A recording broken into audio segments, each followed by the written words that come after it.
ओम गणगणपते नमः। ओम गणगणपते नमः।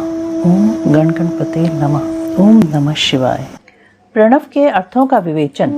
वामदेव जी बोले, भगवान षडानंद संपूर्ण विज्ञानमय अमृत के सागर, समस्त देवताओं के स्वामी, महेश्वर के पुत्र, प्रणतार्तिक के भंजन कार्तिकेय, आपने कहा है कि प्रणव के 6 प्रकार के अर्थों का परिज्ञान अभीष्ट वस्तु को देने वाला है। यह 6 प्रकार के अर्थों का ज्ञान क्या है? प्रभु, वे 6 प्रकार के अर्थ कौन कौन से हैं और उनका परिज्ञान क्या वस्तु है? उनके द्वारा परिपाद्य वस्तु क्या है और उन अर्थों का परिज्ञान होने पर कौन सा फल मिलता है? पार्वती नंदन, मैंने जो जो बातें पूछी हैं उन सब का सम्यक रूप से वर्णन कीजिए। सुब्रह्मण्य स्कंद बोले, मुनिश्रेष्ठ, तुमने जो कुछ पूछा है उसे आदर पूर्वक सुनो। समष्टि और व्यष्टि भाव से महेश्वर का परिज्ञान ही प्रणवार्थ का परिज्ञान है। मैं इस विषय को विस्तार के साथ कहता हूँ। उत्तम व्रत का पालन करने वाले मुनीश्वर, मेरे इस प्रवचन से उन 6 प्रकार के अर्थों की एकता का भी बोध होगा।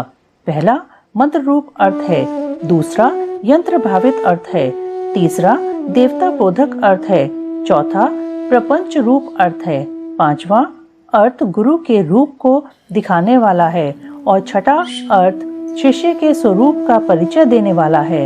इस प्रकार ये 6 अर्थ बताए गए। मुनिश्रेष्ठ, इन 6 अर्थों में जो मंत्र रूप अर्थ है उसको तुम्हें बताता हूँ। उसका ज्ञान होने मात्र से मनुष्य महाज्ञानी हो जाता है। प्रणव में वेदों ने 5 अक्षर बताए हैं। पहला आदि स्वर अ, दूसरा 5वां स्वर उ, तीसरा पंचम स्वर प वर्ग का अंतिम अक्षर म, उसके बाद चौथा अक्षर बिंदु और 5वां अक्षर नाद। इनके सिवा दूसरे वर्ण नहीं हैं। यह समष्टि रूप वेदादि कहा गया है। नाद सब अक्षरों की समष्टि रूप है। बिंदु युक्त जो 4 अक्षर हैं वे व्यष्टि रूप से शिववाचक प्रणव में प्रतिष्ठित हैं। विद्वान, अब यंत्र रूप या यंत्र भावित अर्थ सुनो।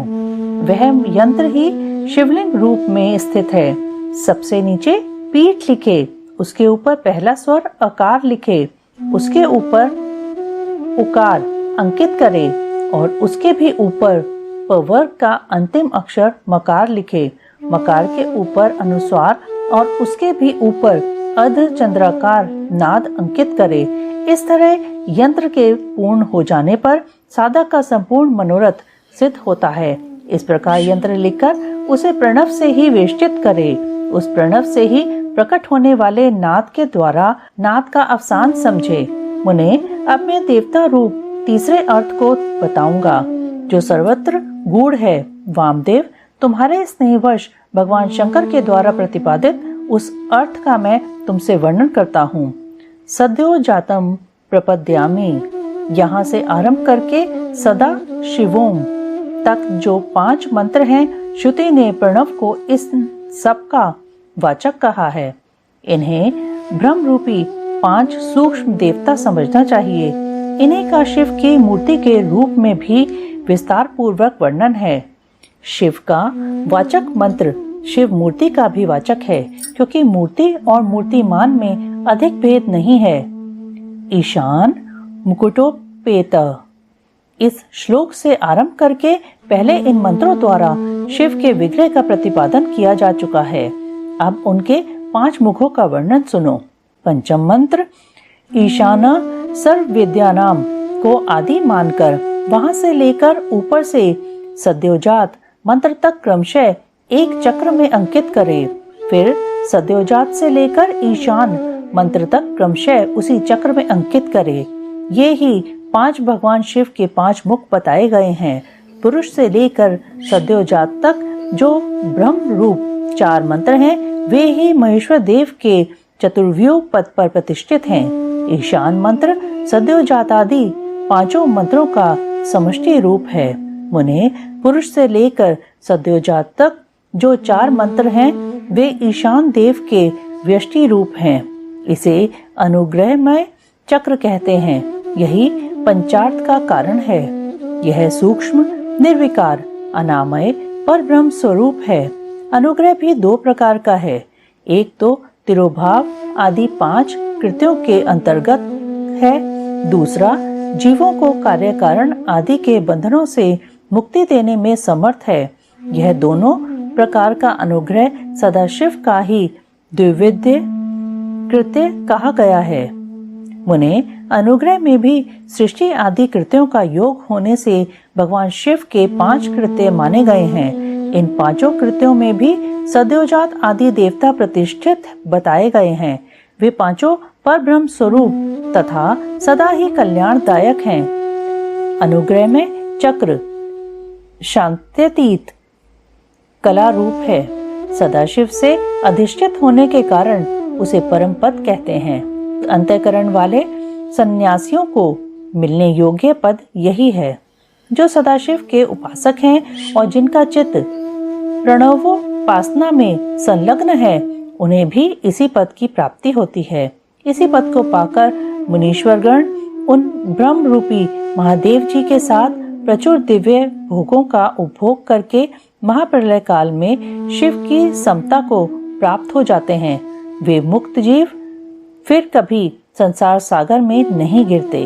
ते ब्रह्म लोकेशु परांत काले परामृता परिमुच्यन्ति सर्वे। इस सनातन श्रुति ने इसी अर्थ का प्रतिपादन किया है। शिव का ऐश्वर्य भी यह समष्टि रूप ही है। अथर्ववेद की श्रुति भी कहती है कि वह संपूर्ण ऐश्वर्य से संपन्न है। संपूर्ण ऐश्वर्य प्रदान करने की शक्ति सदा शिव में ही बताई गई है। चमकाध्याय के पद से यह सूचित होता है कि शिव से बढ़कर दूसरा कोई पद नहीं है। ब्रह्म पंचक के विस्तार को ही प्रपंच कहते हैं। इन 5 ब्रह्म मूर्तियों से ही निवृत्ति आदि 5 कलाएं हुई हैं। वे सब की सब सूक्ष्म भूत स्वरूपिणी होने से कारण रूप में विख्यात हैं। उत्तम व्रत का पालन करने वाले वामदेव स्थूल रूप में प्रकट जो यह जगत प्रपंच है, इसको जिसने 5 रूपों द्वारा व्याप्त कर रखा है, वह ब्रह्म अपने उन 5 रूपों के साथ ब्रह्मपंच नाम धारण करता है। मुनिश्रेष्ठ, पुरुष, श्रोत्र, वाणी, शब्द और आकाश, इन 5 को ब्रह्म ने ईशान रूप से व्याप्त कर रखा है। मुनीश्वर प्रकृति, त्वचा, पानी, स्पर्श और वायु, इन 5 को ब्रह्म ने ही पुरुष रूप से व्याप्त कर रखा है। अहंकार, नेत्र, पैर, रूप और अग्नि, ये 5 अघोर रूपी ब्रह्म से व्याप्त हैं। बुद्धि, रसना, वायु, रस और जल, ये वाम देव रूपी ब्रह्म से नित्य व्याप्त रहते हैं। मन, नासिका, उपस्थ, गंध और पृथ्वी, ये 5 सद्योजात रूपी ब्रह्म से व्याप्त हैं। इस प्रकार यह जगत पंच ब्रह्म स्वरूप है। यंत्र रूप से बताया गया जो शिव वाचक प्रणव है, वह नाद पर्यंत 5 वर्णों का समष्टि रूप है तथा बिंदु युक्त जो 4 वर्ण हैं, वे प्रणव के व्यष्टि रूप हैं। शिव के उपदेश किए हुए मार्ग से उत्कृष्ट मंत्राधिराज शिव रूपी प्रणव का पूर्वोक्त यंत्र रूप से चिंतन करना चाहिए। शैव दर्शन के अनुसार शिव तत्व, जगत प्रपंच और जीव तत्व के विषय में विशद विवेचन तथा शिव से जीव और जगत की अभिन्नता का प्रतिपादन, तदंतर उत्तम श्रेष्ठ पद्धति का वर्णन करके सृष्टि, स्थिति और संहार सबको शक्तिमान शिव की लीला बतलाते हुए वामदेव जी के पूछने पर स्कंद ने कहा, मुने, कर्मास्ति तत्व से लेकर जो विस्तृत शास्त्रवाद है, अर्थात कर्म सत्ता के प्रतिपादक कर्म फलवाद से आरंभ करके शास्त्रों में जो विविध विषयों का विशद विवेचन है, वह ज्ञान प्रदान करने वाला है। अतः ज्ञानवान पुरुष को विवेक पूर्वक इसका श्रवण करना चाहिए। तुमने जिन शिष्यों को उपदेश दिया है, उनमें से कौन तुम्हारे समान है? वे अधम शिष्य आज भी अन्यान्य शास्त्रों में भटक रहे हैं। अनीश्वरवादी दर्शनों के चक्कर में पड़कर मोहित हो रहे हैं। 6 मुनियों ने उन्हें शाप दे रखा है, क्योंकि पहले वे शिव की निंदा किया करते थे।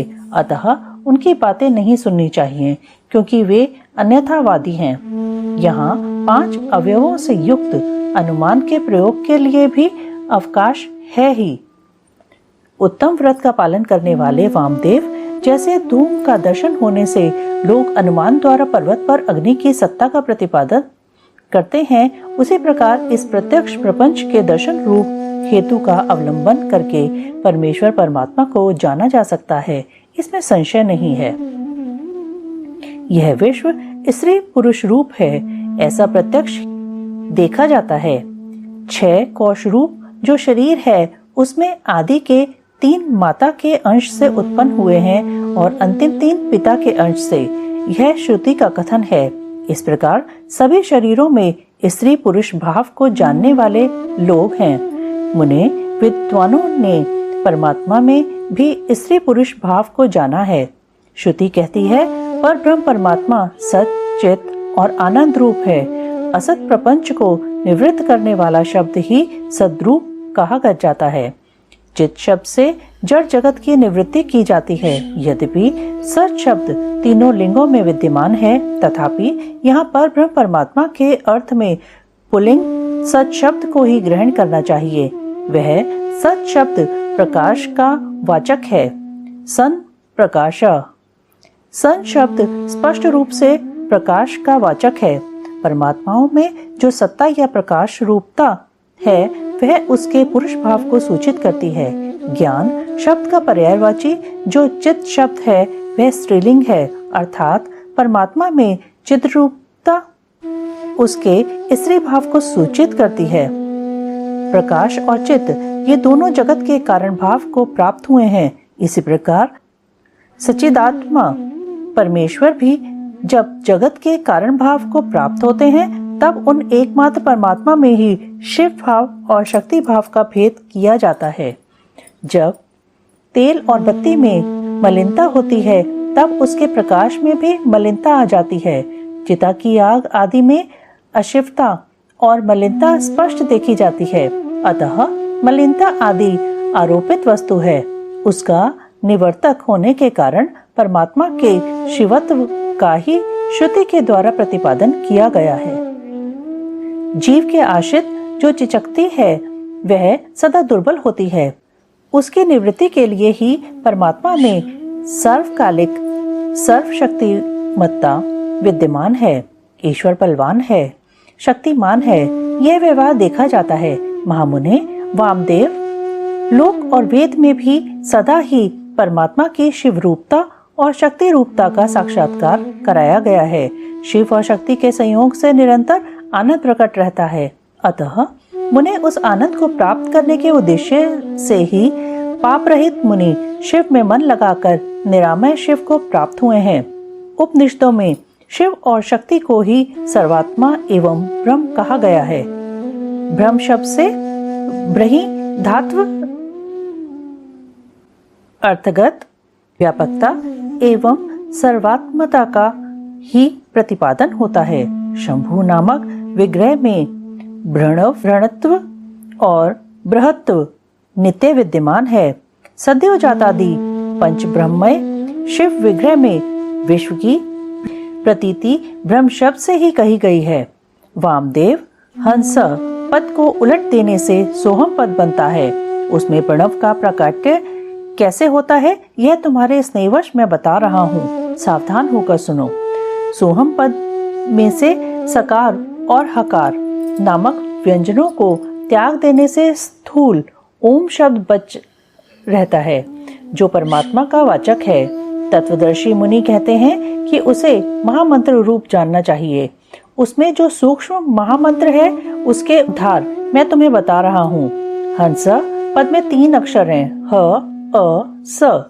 इन तीनों में जो अ है वह 15वें और 16वें के साथ है। सकार के साथ जो अ है वह विसर्ग सहित है। वह यदि सकार के साथ ही उठकर ह के आदि में चला जाए तो हंस के विपरीत सोहम यह महामंत्र हो जाएगा। इसमें जो सकार है वह शिव का वाचक है, अर्थात शिव ही सकार के अर्थ माने गए हैं। शक्त्यात्मक शिव ही इस महामंत्र के वाच्यार्थ हैं, यह विद्वानों का निर्णय है। गुरु जब शिष्य को इस महामंत्र का उपदेश देते हैं, तब सोहम पद से उसको शक्त्यात्मक शिव का ही बोध कराना अभीष्ट होता है, अर्थात वह यह अनुभव करे कि मैं शक्त्यात्मक शिव रूप हूँ। इस प्रकार जब यह महामंत्र जीव परक होता है, अर्थात जीव की शिव रूपता का बोध कराता है, तब पशु अपने को शक्त्यात्मक एवं शिव का अंश जानकर शिव के साथ अपनी एकता सिद्ध हो जाने से शिव की समता का भागी हो जाता है। जब श्रुति के प्रज्ञानम ब्रह्म इस वाक्य में जो प्रज्ञानम पद आया है, उसके अर्थ को दिखाया जा रहा है। प्रज्ञान शब्द चैतन्य का पर्याय है, इसमें संशय नहीं है। मुने, शिव सूत्र में यह कहा गया है कि चैतन्यम आत्मा, अर्थात आत्मा चैतन्य रूप है। चैतन्य शब्द से यह सूचित होता है कि जिसमें विश्व का संपूर्ण ज्ञान तथा स्वतंत्रता पूर्वक जगत के निर्माण की क्रिया स्वभावतः विद्यमान है, उसी को आत्मा या परमात्मा कहा गया है। इस प्रकार मैंने यहाँ शिव सूत्रों की व्याख्या की है। ज्ञानम बंध, यह दूसरा शिव सूत्र है। इसमें पशु वर्ग का लक्षण बताया गया है। इस सूत्र में आदि में ज्ञानम के द्वारा किंचन मात्र ज्ञान और क्रिया का होना ही जीव का लक्षण कहा गया है। यह ज्ञान और क्रिया पराशक्ति का प्रथम स्पंदन है। कृष्ण यजुर्वेद की श्वेताश्वतर शाखा का अध्ययन करने वाले विद्वानों ने स्वाभाविकी ज्ञान बल क्रिया च इस श्रुति के द्वारा इसी पराशक्ति का प्रसन्नता पूर्वक स्तवन किया है। भगवान शंकर की 3 दृष्टियां मानी गई हैं, ज्ञान, क्रिया और इच्छा रूप। ये तीनों दृष्टियां जीवों के मन में स्थित हो इंद्रिय ज्ञान गोचर देह में प्रवेश करके जीव रूप को सदा जानती और करती हैं। अतः यह दृष्टित्रय रूप जीव आत्मा का स्वरूप ही है, ऐसा निश्चित सिद्धांत है। अब मैं जगत प्रपंच के साथ प्रणव की एकता का बोध करने वाले प्रपंचार्थ का वर्णन करूंगा। ओमितीदम सर्वम, अर्थात यह प्रत्यक्ष दिखाई देने वाला समस्त जगत ओमकार है। यह सनातन श्रुति का कथन है। इससे प्रणव और जगत की एकता सूचित होती है। इस वाक्य से आरंभ करके तैत्तिरीय श्रुति ने संसार की सृष्टि के क्रम का वर्णन किया है। वामदेव उस श्रुति का जो विवेकपूर्ण तात्पर्य है, उसे मैं तुम्हारे स्नेहवश बता रहा हूँ। सुनो, शिव शक्ति का संयोग ही परमात्मा है। यह ज्ञानी पुरुषों का निश्चित मत है। शिव की जो पराशक्ति है, उससे चिशक्ति प्रकट होती है। चिशक्ति से आनंद शक्ति का प्रादुर्भाव होता है। आनंद शक्ति से इच्छा शक्ति का उद्भव हुआ है। इच्छा शक्ति से ज्ञान शक्ति और ज्ञान शक्ति से 5वीं क्रिया शक्ति प्रकट हुई है। मुने, इन्हीं से निवृत्ति आदि कलाएं उत्पन्न हुई हैं। चिशक्ति से नाद और आनंद शक्ति से बिंदु का प्राकट्य बताया गया है। इच्छा शक्ति से मकार प्रकट हुआ, ज्ञान शक्ति से 5वां स्वर उकार उत्पन्न हुआ है और क्रिया शक्ति से अकार की उत्पत्ति हुई है। मुनीश्वर, इस प्रकार मैंने तुम्हें प्रणव की उत्पत्ति बतलाई है। अब ईशानादि पंच ब्रह्म की उत्पत्ति का वर्णन सुनो। शिव से ईशान उत्पन्न हुए हैं। ईशान से तत्पुरुष का प्रादुर्भाव हुआ है। तत्पुरुष से अघोर का, अघोर से वामदेव का और वामदेव से सद्योजात का प्राकट्य हुआ है। इस आदि अक्षर प्रणव से ही मूलभूत 5 स्वर और 33 व्यंजन के रूप में 38 अक्षरों का प्रादुर्भाव हुआ है। अब कलाओं की उत्पत्ति का क्रम सुनो। ईशान से शांत्यतीता कला उत्पन्न हुई है। तत्पुरुष से शांति कला, अघोर से विद्या कला, वामदेव से प्रतिष्ठा कला और सद्योजात से निवृत्ति कला की उत्पत्ति हुई है। ईशान से चिशक्ति द्वारा मिथुन पंचक की उत्पत्ति होती है। अनुग्रह, तिरोभाव, संहार, स्थिति और सृष्टि, इन 5 कृत्यों का हेतु होने के कारण उसे पंचक कहते हैं। यह बात तत्वदर्शी ज्ञानी मुनियों ने कही है। वाच्य वाचक के संबंध से उनमें मिथुनत्व की प्राप्ति हुई है। कला वर्ण स्वरूप इस पंचक में भूत पंचक की गणना है। मुनिश्रेष्ठ, आकाश आदि के क्रम से इन पांचों मिथुनों की उत्पत्ति हुई है। इनमें पहला मिथुन है आकाश, दूसरा वायु, तीसरा अग्नि, चौथा जल और पांचवा मिथुन पृथ्वी है। इनमें आकाश से लेकर पृथ्वी तक के भूतों का जैसा स्वरूप बताया गया है उसे सुनो। आकाश में एकमात्र शब्द ही गुण है। वायु में शब्द और स्पर्श 2 गुण हैं। अग्नि में शब्द, स्पर्श और रूप इन 3 गुणों की प्रधानता है। जल में शब्द, स्पर्श, रूप और रस ये 4 गुण माने गए हैं तथा पृथ्वी शब्द, स्पर्श, रूप, रस और गंध इन 5 गुणों से संपन्न है। यही भूतों का व्यापकत्व कहा गया है, अर्थात शब्दादि गुणों द्वारा आकाश आदि भूत, वायु आदि परवर्ती भूतों में किस प्रकार व्यापक है यह दिखाया गया है। इसके विपरीत गंधादि गुणों के क्रम से वे भूत पूर्ववर्ती भूतों से व्याप्य हैं, अर्थात गंध गुण वाली पृथ्वी जल का और रस गुण वाला जल अग्नि का व्याप्य है इत्यादि रूप से इनकी व्याप्यता को समझना चाहिए। 5 भूतों का यह विस्तार ही प्रपंच कहलाता है। सर्व समष्टि का जो आत्मा है उसी का नाम विराट है और पृथ्वी तत्व से लेकर क्रमशः शिव तत्व तक जो तत्वों का समुदाय है वही ब्रह्मांड है। क्रमशः तत्समूह में लीन होता हुआ अंतोतगत्वा सबके जीवन भूत चैतन्यमय परमेश्वर में ही लय को प्राप्त होता है और सृष्टि काल में फिर शक्ति द्वारा शिव से निकलकर स्थूल प्रपंच के रूप में प्रलय काल पर्यंत सुख पूर्वक स्थित रहता है। अपनी इच्छा से संसार की सृष्टि के लिए उद्यत हुए महेश्वर का जो प्रथम परिस्पंद है उसे शिव तत्व कहते हैं। यही इच्छा शक्ति तत्व है क्योंकि संपूर्ण कृत्यों में इसी का अनुवर्तन होता है। मुनीश्वर, ज्ञान और क्रिया इन 2 शक्तियों में जब ज्ञान का आधिक्य हो तब उसे सदाशिव तत्व समझना चाहिए। जब क्रिया शक्ति का उद्रेक हो तब उसे महेश्वर तत्व जानना चाहिए तथा जब ज्ञान और क्रिया दोनों शक्तियां समान हो तब वहां शुद्ध विद्यात्मक तत्व समझना चाहिए।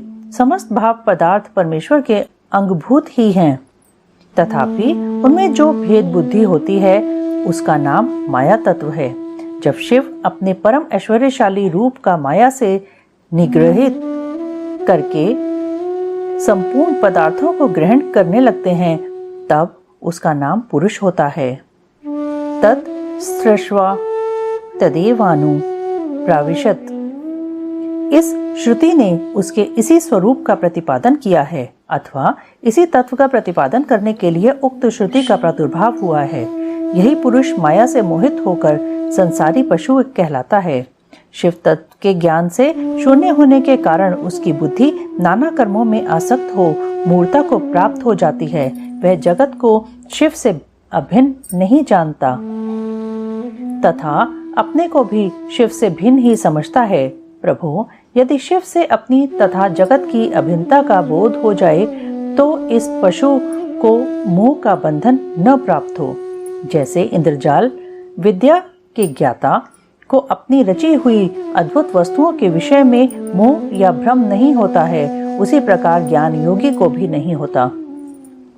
गुरु के उपदेश द्वारा अपने ऐश्वर्य का बोध प्राप्त हो जाने पर वह चिदानंद घन शिव रूप ही हो जाता है। शिव की 5 शक्तियां हैं: कर्तृत्व रूपा, सर्वत्व पूर्णत्व रूपा, नित्यत्व रूपा और व्यापकत्व रूपा। जीव की 5 कलाएं हैं: कला, विद्या, राग, काल और नियति। इन्हें कला पंचक कहते हैं।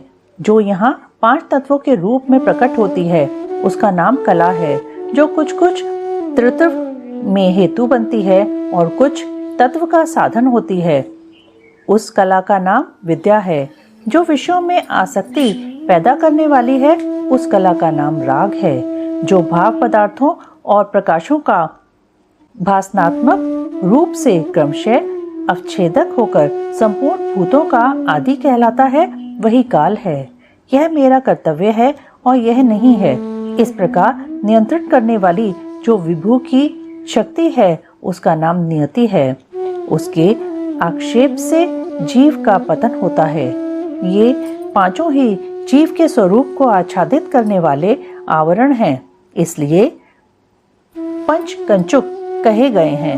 इनके निवारण के लिए अंतरंग साधन की आवश्यकता